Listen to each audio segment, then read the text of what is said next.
BJP के लोग करते हैं कि बंगाल में 1 करोड़ रोहिंग्या है, बांग्लादेशी है। तो मैंने इलेक्शन कमीशन से कहा कि ये जो 58 लाख लोग ड्राफ्ट लिस्ट में जिसका नाम नहीं उठा है, उसमें से कितने लोग बांग्लादेशी है। ও তো ইভিএম এ যে সেলোটেপ আটকে ভোট করে সে আবার ভোট চুরির কথা কি করে বলে?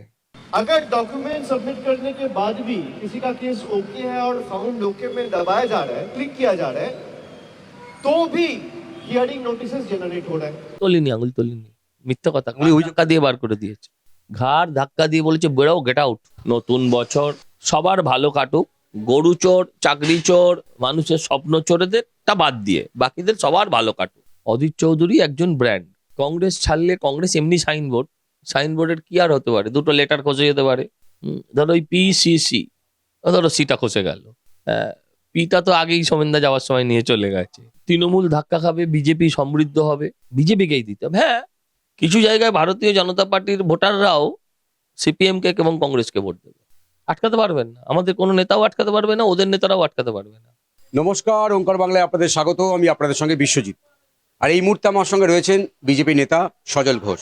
দাদা, আপনাকে নতুন বছরের প্রথম শুভেচ্ছা, ওঙ্কারে স্বাগত। আপনাদের অনেক অনেক ধন্যবাদ। নতুন বছর সবার ভালো কাটুক, গরু চোর, চাকরি চোর, মানুষের স্বপ্ন চোরেদের তা বাদ দিয়ে বাকিদের সবার ভালো কাটুক। যারা বাম, যারা ডান, যারা হাত, যারা পা, সবার ভালো কাটুক। শুধু চাকরি চোর, যারা মানুষের স্বপ্ন চোর, যৌবন চোর, শুধু তাদের যেন না কাটে। কিন্তু আজকের থেকে অভিষেক বন্দ্যোপাধ্যায় জেলা সভা শুরু করলেন নির্বাচন। না, কেন করবে না? এ ঘোড়াই শেষ ঘোড়া নয় তো, আবার হবে তো ঘোড়া, এটাই জিজ্ঞাসার চিহ্ন। যে অমিত শাহ যত আসুক না কেন, বঙ্গ বিজেপিকে কার্যত বোকা বানাচ্ছে বিজেপি। কারণ বোকা বানাচ্ছে বিজেপি, মানে দিল্লির বিজেপি। কারণ দিল্লির সঙ্গে দিদির সেটিং আছে, এটা সবাই জানে। 26-এ ফল যাবে, সবাই আমরা জানি। শুধু আমরা জানি না যে শূন্যের সঙ্গে প্লাস শূন্য প্লাস শূন্য প্লাস শূন্য হলেও শূন্য হচ্ছে, শূন্যর সঙ্গে ইন্টু শূন্য ইন্টু শূন্য ইন্টু শূন্য হলেও শূন্য হচ্ছে। শতরূপরা কবে সংখ্যায় আসবে সেটাই শুধু আমি জানি না। নতুন বছরের রাশিফলটা একবার দেখে নিতে বলুন তো সিপিএম এ। আবার বিজেপিতে সক্রিয় দিলীপ ঘোষ, কি বলবেন? নিষ্ক্রিয় কবে ছিলেন? বেশ কিছুদিন আগে প্রকাশ্যে দেখা যাচ্ছে আত্মগোপন করেছিলেন। যেভাবে উনি মাঠ জুড়ে খেলতেন, সেটা অনেকটা দেখা আরে যাচ্ছে। ভাই, তাকে সর্বভারতীয় জায়গায় পাঠিয়ে দিয়েছিল, সে সর্বভারতীয় কাজকর্ম করছিলেন। কোন দিন দিলীপ ঘোষকে দেখা যায়নি? দিলীপ ঘোষের ফেসবুকটা বার করুন তো দেখি, তিনি সব প্রোগ্রামে ছিলেন।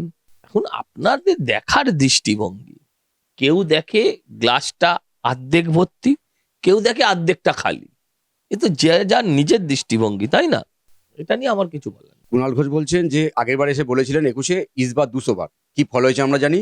এবারেও এসেছিলেন, কিন্তু কি ফল হবে সে সবাই জানে। 30-এর নিচে নেমে যাবে বিজেপি। এখন যদি সবকিছুই যদি মণিপুরি গেঁজার এফেক্ট হয়, তাহলে তার উত্তর আমি কোত্থেকে দেব? তার উত্তর আমি কোত্থেকে দেব? এগুলো সব মণিপুরি গাঁজার এফেক্ট। এমনি ছোটখাটো গাঁজা এরম কথা কেউ বলতে পারে না।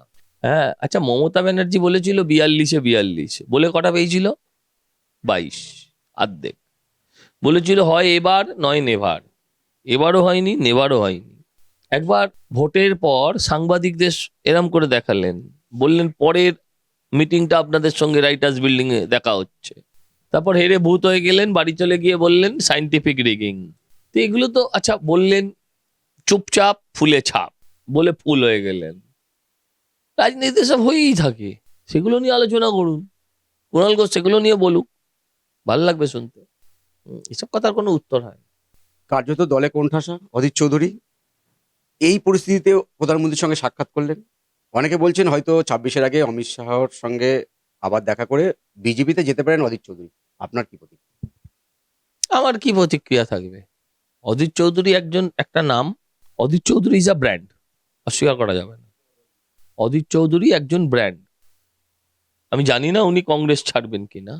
কংগ্রেস ছাড়লে কংগ্রেস এমনি সাইনবোর্ড, সাইনবোর্ডের কি আর হতে পারে, দুটো লেটার খসে যেতে পারে। ধরো ওই পিসিসি, ধরো সিটা খসে গেল, পিটা তো আগেই সোমেনদা যাওয়ার সময় নিয়ে চলে গেছে। তো এরকম ব্যাপার আর কি। তো এটা আর কি হতে পারে? কিন্তু হ্যাঁ, তৃণমূল ধাক্কা খাবে, বিজেপি সমৃদ্ধ হবে, কিন্তু বাকিটা সবই ওই স্বপ্নের পোলাওয়ে রান্না করবে। তুমি করতে পারো ভাই, আমি পারবো না। স্বপ্নের পোলাওয়ে যত পারো ঘি ছড়িয়ে তুমি পারো, আমি কেন ছড়াতে যাব? হ্যাঁ, এলে ভালো হবে। না এলে আসার কোনো সিগন্যাল আছে আপনার কাছে? আসার কোনো সিগন্যাল আছে আপনার কাছে? তাহলে বলুন, তাহলে আলোচনা করবো, না তো ফালতু আলোচনা কেন করবো? উনি মন্দিরও পেতে পারেন, এই ধরনের কথা। আরে ভাই, জল্পনা তো আপনারা তো দিলীপ ঘোষকে তৃণমূলে পাঠিয়ে দিয়েছিলেন। আপনাদের জল্পনায় চললে তো দিলীপ ঘোষের তো তৃণমূলে গিয়ে ওঠা উচিত। তো এইসব জল্পনার কোনো ভ্যালু নেই। আপনাদের কল্পনার, হ্যাঁ মানে সঙ্গে বাস্তবের সঙ্গে আকাশ পাতাল তফাৎ। তো তার মধ্যে কি আলোচনা করা যাবে না? অভিষেক বন্দ্যোপাধ্যায় বলছেন যে নির্বাচন কমিশন, একটু আগে বলছেন না সায়েন্টিফিক ডিগিং, অভিষেক বন্দ্যোপাধ্যায় বলছেন যে নির্বাচন কমিশন কার্যত ভোটার তালিকায় ভোট চুরি করছেন, কি বলবেন? ভোটার তালিকায় ভোট চুরি করেছে, যদি ভোটার তালিকায় ভোট চুরি করেছে, সেটা কিভাবে চুরি করেছে, কিরকম ভাবে চুরি করেছে সেটা ওকে বলতে হবে। কিন্তু এটা বলতে হবে, যদি তৃণমূলের ভোট এইভাবে চুরি করে, তাহলে বিজেপিকে বাটপার বললেও বলা যেতে পারে, চোর বলা যাবে না। ও তো ইভিএম এ যে সেলোটে বাটকে ভোট করে, সে আবার ভোট চুরির কথা কি করে বলে? ইভিএম এ সেলোটে বাটকে যারা ভোট করে, তারা আবার ভোট চুরির কথা কি করে বলে? না না, উনি বলছেন যে 1 কোটির বেশি যে তথ্য মিলছে না, হঠাৎ করে নির্বাচন কমিশন জানালো, এত তাড়াতাড়ি জানলো কি করে? এআই করে, এআই করে জানলো। বিষ্ণু যে মাতা হয় পিতা নয়, আর তাতে জানলো কি করে মমতা ব্যানার্জি? নজরুল ইসলাম যে মহাভারত লিখেছে, এটাও জানলো কি করে মমতা ব্যানার্জি? সেরাম করে এআই করে জেনেছে। তার জন্যই তো এআই টেকনোলজি। এই সুযোগটা নেবার জন্যই তো আর্টিফিশিয়াল ইন্টেলিজেন্সের ব্যবস্থা করা। এগুলো বোকা বোকা কথা। আসলে শিক্ষা দীক্ষা একটু কম থাকলে যা হয়। নির্বাচন কমিশন তাহলে আঙুল তুলে অভিষেক বন্দ্যোপাধ্যায়ের সাথে কথা আঙুল তোলেনি, আঙুল তোলেনি, মিথ্যা কথা। উনি উনি ধাক্কা দিয়ে বার করে দিয়েছে, ঘাড় ধাক্কা দিয়ে বলেছে বেরো, গেট আউট। আমার কাছে খবর আছে, আমাদের দলের লোক না, ওর কথা অনুযায়ী বললো যে ঘাড় ধাক্কা দিয়ে বলেছে গেট আউট। আর তারপরই একটা মেল করেছে যে চমকাতে ধমকাতে আসবেন না, ভদ্রভাবে যেটা লেখা যায় সেটা লিখেছে।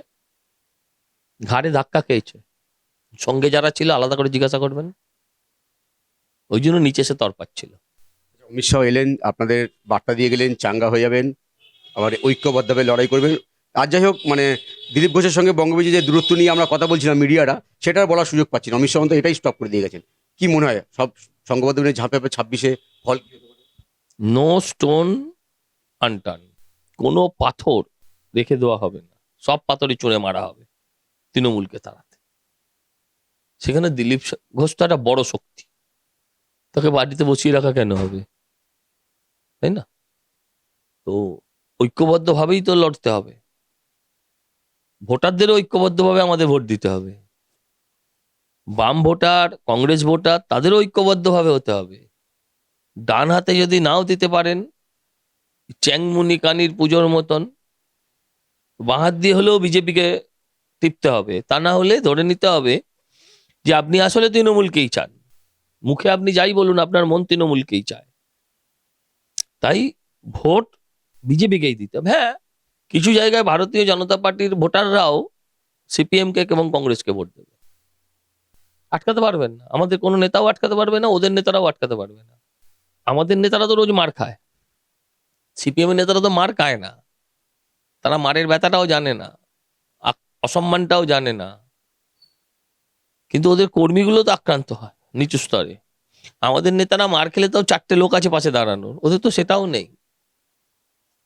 আছে ওদের? এই যে হরগোবিন্দ দাস, চন্দন দাস মরে গেল, বিজেপি পাশে দাঁড়িয়ে রইল। আজীবন লোকটা সিপিএম করে গেল, সিপিএম এর কোনো লোক তার পাশে দাঁড়ালো না, তাই না? দিদি অমিত শাহকে নাড়ু খাওয়ানোর কথা বলছেন। ঠিক আছে, কিসের নাড়ু খাওয়াবে? উনি বলছেন মুড়ির নাড়ু, নারকেল নাড়ু। আমরাও কিছু একটা তিলের নাড়ু, মুরকির নাড়ু কিছু একটা আমরাও খাওয়াবো দিদিকে। এখন নাড়ু মানে বোম বোঝায়নি তো, তৃণমূলের ভাষায় নাড়ু মানে বোম, কিন্তু এটা মাথায় রাখবেন যে অমিত শাহকে বোম মারার কথা বললো কিনা। এ কি এসব অসভ্যতা? একটা কথা বলি, অসভ্য কথার জবাব আমি সভ্য ভাষায় কি করে দেবো বলো? তার মানে আমাকেও ওই অসভ্যতামিটা করতে হবে। মানে উনি বলছেন দুঃশাসন, তাহলে তখনই আমার মাথায় ঘুরছে তুমি তাহলে রাবণের বোন। কিন্তু এগুলো তো সমীচীন নয়। কিন্তু কি করবোটা কি? লাগাতার কথা বলে যাবে। গান্ধীজি বলেছে এক গালে থাপ্পড় মারলে আরেক গাল পেতে দাও, কিন্তু সেই গালে থাপ্পড় মারলে যে কি করতে হবে সেটা তো আর বলেননি গান্ধীজি, তখন তাকে গালি দিতে হবে পাল্টা। আপনাকে অসংখ্য ধন্যবাদ সময় দেওয়ার জন্য। আবার একবার নতুন বছরের শুভেচ্ছা। 26-এর বিধানসভা নির্বাচনের আগে অমিত শাহের ভোকাল টনিকে কার্যত কাজ হয়েছে বলা যেতে পারে, কারণ ইতিমধ্যেই সক্রিয় দিলীপ ঘোষ। ঐক্যবদ্ধভাবে 26-এ ঝাঁপিয়ে পড়বে বঙ্গ বিজেপি। পদ্ম ফুটবে কিনা বাংলায়, সেদিকে আমাদের অবশ্যই নজর থাকবে। ক্যামেরায় রবি দত্তের সঙ্গে বিশ্বজিৎ হালদার, ওঙ্কার বাংলা।